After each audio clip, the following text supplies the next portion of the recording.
আসসালামু আলাইকুম রহমতুল্লাহ। ভালো মানুষের জ্বালায় টিকা বড় কষ্টকর।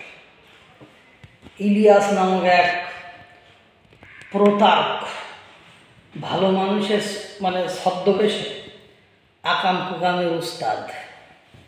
সে আমলিগালারা কোনো কিছু করলে সে উঠে পড়ে লাগে। করুক আর না করুক, ওর গোষ্ঠী মাপতে হবে, ওর আদ্যপান্ত উদ্ধার করতে হবে, সেটাই তার মূল দায়িত্ব। আর অন্যদের ক্ষেত্রে বিএনপি, এনসিপি, জামাত, ওদের ক্ষেত্রে ওরা মনে করেন পাপ কাজ করে, হারাম কাজ করে, অবৈধ কাজ করে, লুটিপুটি খেয়ে সব কিছু সমান করে ফেলবে। ও শুধু বলবে এটাই আপনার শেষ ওয়ার্নিং, এটাই আপনার লাস্ট সুযোগ।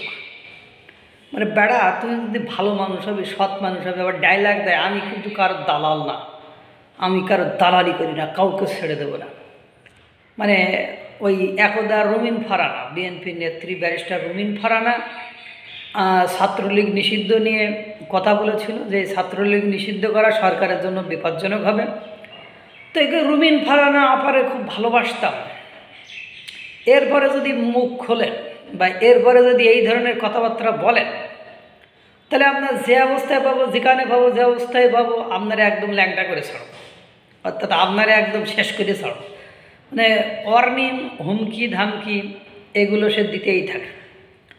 পাশাপাশি এই কিছুদিন আগে বিডিআর সমস্যা নিয়ে ফেসবুকে ইউটিউব চ্যানেলে একটা পোস্ট করলো যে আমি এই বিডিআরদের যদি জামিন না দেওয়া হয় বা এই বিষয়ে যদি সেনাবাহিনী ক্যান্টনমেন্ট থেকে নিয়ন্ত্রণ হস্তক্ষেপ বন্ধ না করে, আমি এতদিন মুখ খুলিনি, সেনাবাহিনীর একেবারে মুখোশ উন্মোচন করে দেব, তাদের মরা লোককেও ছাড় দেবো না।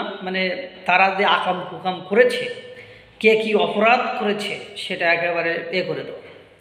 এরপরে তারা সে কিছু করতে পারেনি। সে রবিবার, তারপরে রবিবারও পার হয়ে গেছে, ঘোড়ার ডিম ক্যালেমেন টু যার বলে, ব্যালেন্স জিরো করে ফেলছে। ও মনে করেন ওই হুমকি দামকি দিয়ে কিছু লোকের ভয়টাই দেখায়। ও প্রত্যেকটা মানুষ কিছু না কিছু আকাম কুকাম ও করে। তো ও মনে করতেছে যে এইসব হুমকি দামকি দিলে অন্যরা যেমন ভয় পায়, কিছু কিছু লোক মনে হয় ভয় পাবে। এরবার আসিফ নজরুল তাকে তো নিয়ে একদম রোজার মাসে রোজা হালকা হয়ে যাবে এরকম অডিও কলও ছেড়ে দিয়েছিল।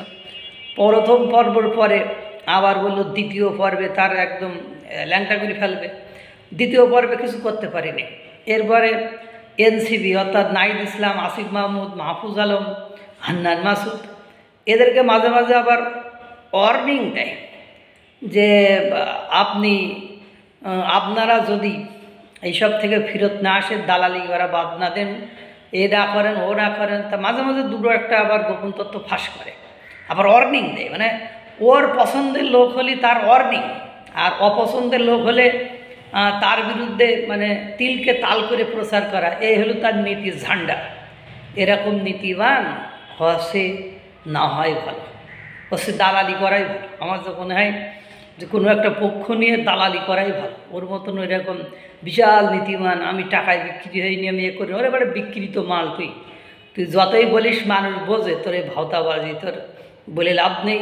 তো এইসব নীতিবান থেকে বাংলাদেশ যতদিন সাবধান না হয়, কারণ এসব মানুষগুলো বাংলাদেশ থেকে বিতাড়িত, এরা বাংলাদেশে আসে না। একটা পিনকু একটা, এরা বাংলাদেশে আসে না। কেন আসে না? এরা এমন এমন ব্লান্ডার করে গেছে, এরা আসলে ফেসে যাবে, এই জন্য আসে না। যার বাংলাদেশেই আসার, তার সমর্থিত, তার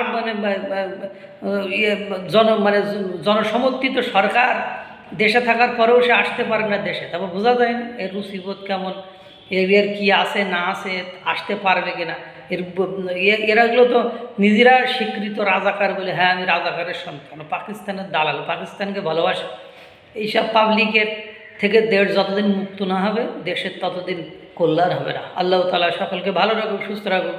আসসালামু আলাইকুম ওয়া রাহমাতুল্লাহ।